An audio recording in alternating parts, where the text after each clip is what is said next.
Hopefully the advice in this guide can help you get started within your Time Stranger adventure. So the first thing I want to recommend is to make sure you keep track of your attachment skills, because you want to have a wide variety of elemental attacks so that way you can hit the different weaknesses within different boss fights and encounters. Also, it is very important to incorporate status effects within your fights. For example, I was able to beat Chaosdramon within the early stages of the game on hard mode. I use Venom strats, and you can really use this to your advantage to overcome different challenges. Also, make sure that you use buffs on your different Digimon as well. So attack buffs, defense buffs, speed buffs, things of that nature. These can also help you edge out those victories over very tough encounters.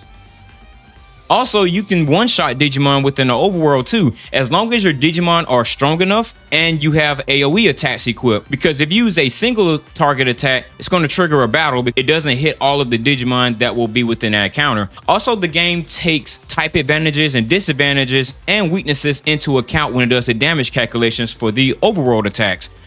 Another important thing to go over is scanning. So within Digimon, you don't catch the monsters in this game, you scan them, and you can scan from 100% to 200% to get the most bang for your buck and to get the most bonus stats when you load them into your Digimon. You want to scan the Digimon when they get to 200%.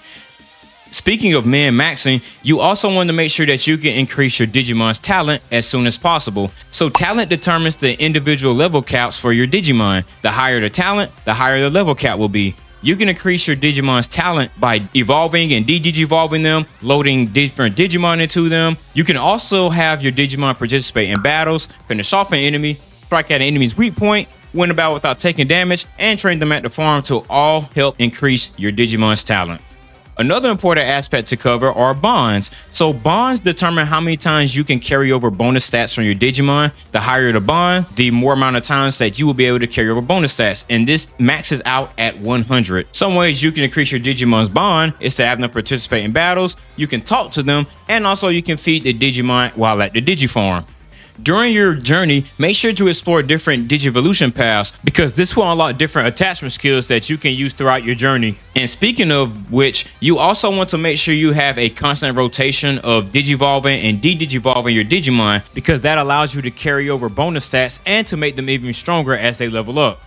It is extremely important that you knock out as many side quests as possible. For one, some of the side quests can be missable. If you progress the game too much, those side quests will become inaccessible and you won't be able to complete them. Also, as rewards for completing side quests, you get anomaly points or AP. And AP can be used to increase your agent's rank. This is important because the higher your agent's rank, the more Digivolutions you will be able to gain access to. So it's very, very important to knock out as many side quests as possible. Also, when you're in these spaces called outer dungeons, you can also download the data for Digimon as well, and you can add them to your team. When you complete the tasks within the outer dungeons, make sure you interact with this device here, and then you'll be able to download the data for which Digimon it has displayed. I think that is so cool that you can get new partner Digimons from knocking out these little side quests within the world. So make sure you explore every part of the dungeons whenever you're out exploring. You can also get some really good items to help increase the stats of your Digimon also. You can also equip different items to your Digimon too. They can give you bonuses within their stats, such as SP, their attack, intelligence, speed, and so on and so forth. You can buy these from different vendors within the world, or you can discover them within the various dungeons within the world. And here are the 11 elements within the game.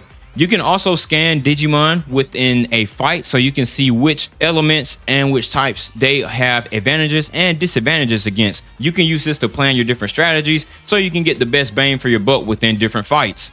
Within Digimon, there's also a mechanic called Cross Arts. Basically, this is a special attack that the agent can use, which can greatly change the tides of battle. You can have Cross Arts that give your teams buffs. You can use Cross Arts to do massive damage against your opponents, and so on and so forth. Managing your Digimon's personality will be extremely important throughout your journey. Your Digimon's personality will determine what stat boost they can get upon leveling up, and it also can determine their personality skills. And in order to change what personality your Digimon has, you can talk to them in the overworld after every 3 to 4 battles, and you can choose which personality alignment you want them to shift towards. Or you can also train them at the Digifarm by using training sets. The training sets can provide a much more reliable way to shift your Digimon's personality once you have the Digifarm unlocked. And speaking of Digifarm, you can gain access to this once you get to the world in between. From there, you will speak to Murray and you will be able to access your Digifarm, because here you can train your Digimon, change their personalities, and it provides much more benefits as well.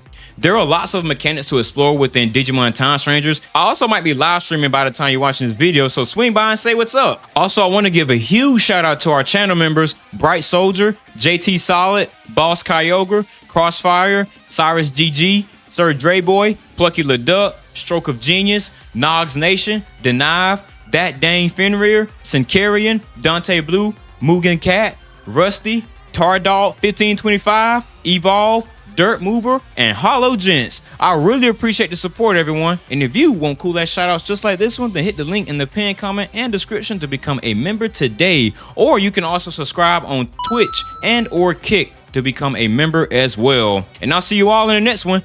Peace.